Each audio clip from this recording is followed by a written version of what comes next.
ये जितने चित्र आप मेरे पीछे देख रहे हैं, ये कांग्रेस की भ्रष्ट नेताओं की कारगुजारी है। किस तरह से 2 वर्षों में कांग्रेस ने लूटा, इस देश को खोखला कर दिया। शायद अंग्रेज भी 200 वर्षों में इतना नहीं लूट पाए जितना कांग्रेस के भ्रष्ट नेताओं ने लूटा। उससे ज्यादा बेशर्मी ये सरकार है कि ये सीएजी की रिपोर्ट के बाद, शुंगलू कमेटी की रिपोर्ट के बावजूद पी चिदम्बरम जी, प्रधानमंत्री जी और शीला दीक्षित जी आज भी सत्ता में बने हुए। आदर्श हाउसिंग स्कैम में जो 2 मंत्रियों के नाम पाए गए, वो आज भी इस केंद्र की सरकार में मंत्री बने हुए हैं। हमारा केवल कहना इतना है, क्या लाखों करोड़ खाने के बाद भी कांग्रेस के नेता सत्ता में बने रहेंगे? इन भ्रष्ट नेताओं से, भ्रष्ट सरकार से क्या देश की जनता को कभी छुटकारा मिलेगा? लाखों नौजवान 9 अगस्त को सड़क पर उतरेंगे। महात्मा गांधी ने 9 अगस्त 1942 को नारा दिया था, अंग्रेजों भारत छोड़ो। हम 9 अगस्त 2011 को नारा दे रहे हैं, भ्रष्टाचारियों गद्दी छोड़ो। ये बेशर्म सरकार है मनमोहन सिंह जी की, जिसने खुलेआम लूट मचाई और आज भी सत्ता में बने हुए हैं।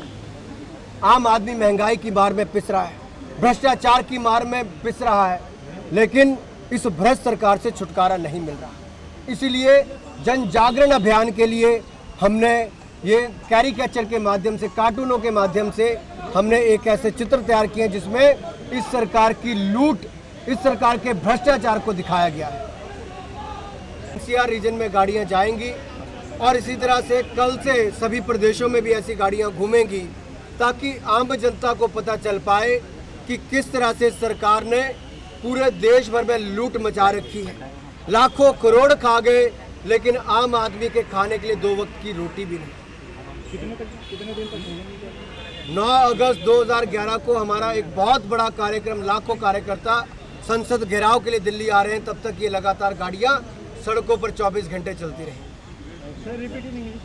राजीव गांधी ट्रस्ट को जिस तरह से जमीन दी गई, उस पर आपका क्या प्रतिक्रिया है, जिसमें राहुल गांधी का भी नाम आ रहा है, प्रियंका का? आज देखना ये है कि जो नेता अपनी राजनीति चमकाने भट्टा पर सोल गए थे बड़ी बड़ी बातें करने, क्या वो अपने मुख्यमंत्री से भी राजीव गांधी एजुकेशनल ट्रस्ट को जमीन देने के लिए इस्तीफा मांगेंगे?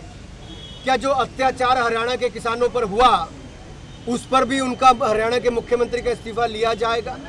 जिन लोगों को वो जमीन मिली, क्या वो जनता के सामने आकर अपना स्पष्टीकरण देंगे?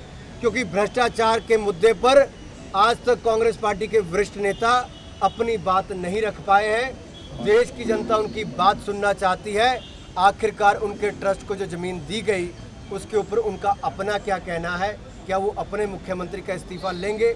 क्या वो ये जानते थे कि जो जमीन उनके ट्रस्ट को दी जा रही है, वो किसानों के विरोध के बावजूद उनको दी गई?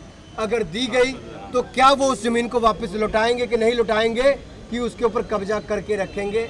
ये matter Punjab and Haryana high court में हो सकता है, लेकिन नैतिकता के तौर पर क्या उस एजुकेशन, उस ट्रस्ट के लोग इस जमीन को वापस देंगे और अपने मुख्यमंत्री से इस्तीफा लेंगे कि नहीं लेंगे? अनुराग जी, जिस तरह से कर्नाटक के मुख्यमंत्री का इस्तीफा लिया गया, दबाव बनाया गया बीजेपी ने इस्तीफा मांगा, उस तरह से बीजेपी क्यों नहीं मांग पा रही है? शीला दीक्षित और हुड्डा का जो इस्तीफा है वो क्यों नहीं मांग पा रही है बीजेपी? मैंने अपनी बात में पहले भी कहा, ये बेशर्मों की सरकार है। अंग्रेजों ने 200 वर्षों में इतना नहीं लूटा जितना उन्होंने 2 वर्षों में लूटा, और लूट करने के बाद इनकी सरकारी एजेंसियों के कहने के बावजूद आज भी सत्ता में बने हुए हैं।